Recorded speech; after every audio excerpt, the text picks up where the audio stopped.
Viewers, the latest news about Ethiopia, Amhara, and Tigray region is that viewers reports are being received from citizens and other sources about the ongoing war in the Tigray region that I will share with you in this video.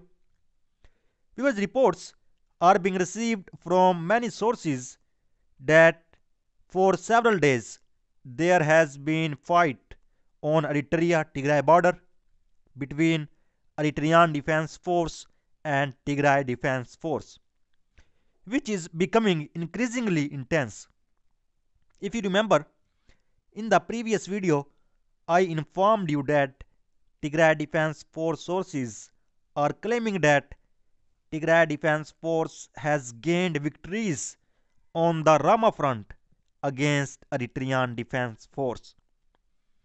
And now, according to reports, the fight between Eritrean Defense Force and Tigray Defense Force is becoming intense on the Eritrea-Tigray border from Rama front to western Tigray. Because the Eritrean Defense Force is trying to gain control over the cities of the Tigray region located on the Eritrea-Tigray border. But a statement from Tigray Defense Force said Tigray Defense Force soldiers are present at all positions at the Eritrea-Tigray border and as well as in Tigray region and are responding to attacks by the enemy. Eritrea has already supported Ethiopian National Defense Force against Tigray Defense Force in the fight between Ethiopian National Defense Force and Tigray Defense Force. And still, the soldiers of the Eritrean army are present in many parts of Ethiopia. And ever since, Tigray Defense Force soldiers have returned from the areas of Amhara and Afar region, the Eritrean army has stepped up the attempt to enter the region from the Eritrea-Tigray border, which results in heavy fighting on the border, and Amhara forces, militias, and Eritrean soldiers are present in western Tigray. And reports are being received that fighting going on in many places in western Tigray between Amhara forces, its allies, and Tigray Defense Force for the past several days. In addition, heavy fighting between the Ethiopian National Defense Force, its allies, and Tigray Defense Force continues in northern Gondar, and a victory against Tigray Defense Force is being claimed by Ethiopian National Defense Force in northern Gondar. But so far, no reports received from Tigray Defense Force about the ongoing fighting in northern Gondar. And if we comes to South Gondar, the Ethiopian National Defense Force is trying its best to gain control over the Almata and surrounding areas. Although the statement from the Ethiopian government said the Ethiopian National Defense Force soldiers would not enter the Tigray region, but reports are being received from the citizens that the Ethiopian Air Force is being attacked by jets and drones on the southern side of Tigray, so that due to the air strike, Tigray Defense Force can withdraw from southern Tigray and the soldiers of Ethiopian National Defense Force can take control of Almata and surrounding areas. But the Ethiopian National Defense Force and its allies are proving to be completely unsuccessful in South Tigray. In the past several days, heavy air strikes have been carried out by the Ethiopian Air Force on the areas of southern Tigray in a row. As a result, dozens of civilians were killed and also received reports of financial loss. But Ethiopian National Defense Force soldiers failed to gain control over Almata city. Whereas on the other hand, a statement is published by Oromo Liberation Army Central Command, Oromo Liberation Army Central Command claimed that following Tigray Defense Force territorial adjustment earlier this month, the government of the Prosperity Party has begun two oxymoronic campaigns: a military operation to liberate areas controlled by the Oromo Liberation Army on the one hand, and preparation to start processes for a peaceful national dialogue on the other. And both campaigns are dead on arrival.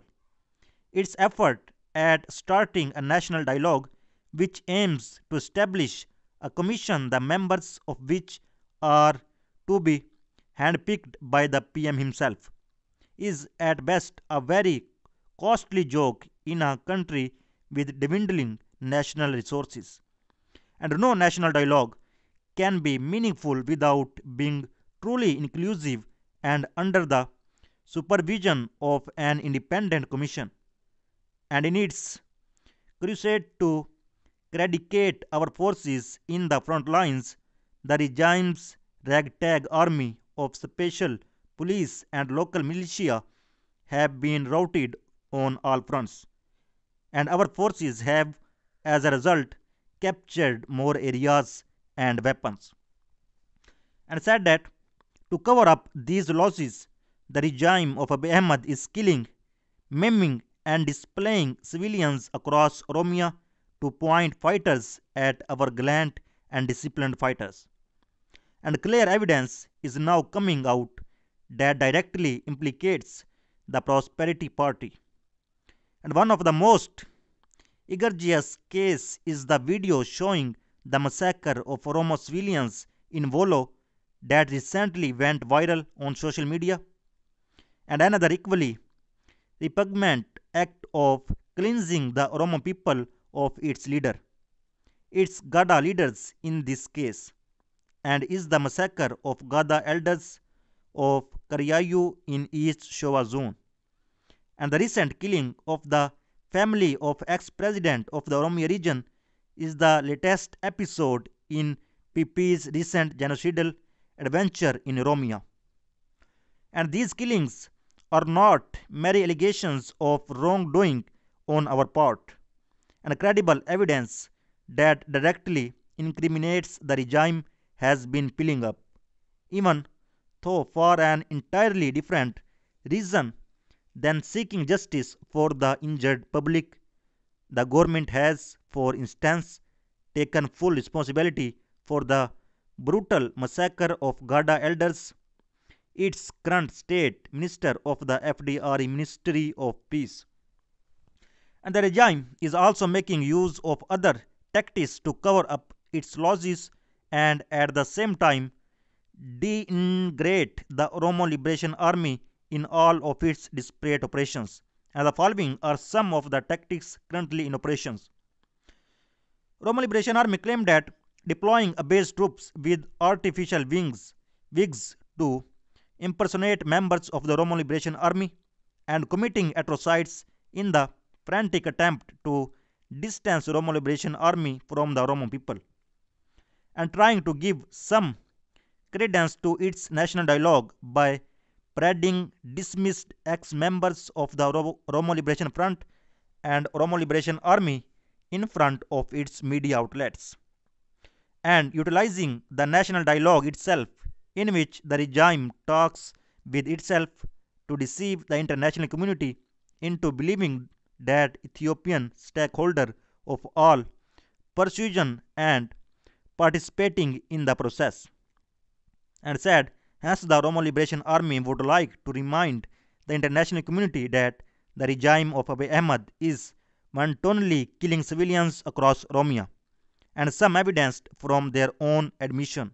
And in order to defame our forces and the just cause of the Oromo people, it is also tearing to concoct a national dialogue in which conglomerate of the political camp, the monoculture, centralizing Menelikans of the Ethiopian Empire State talk and to each other through an independent commission to be established by the parliament upon recommendation of the PM. So viewers, so far the latest update For more latest update, please subscribe channel. Thanks for watching.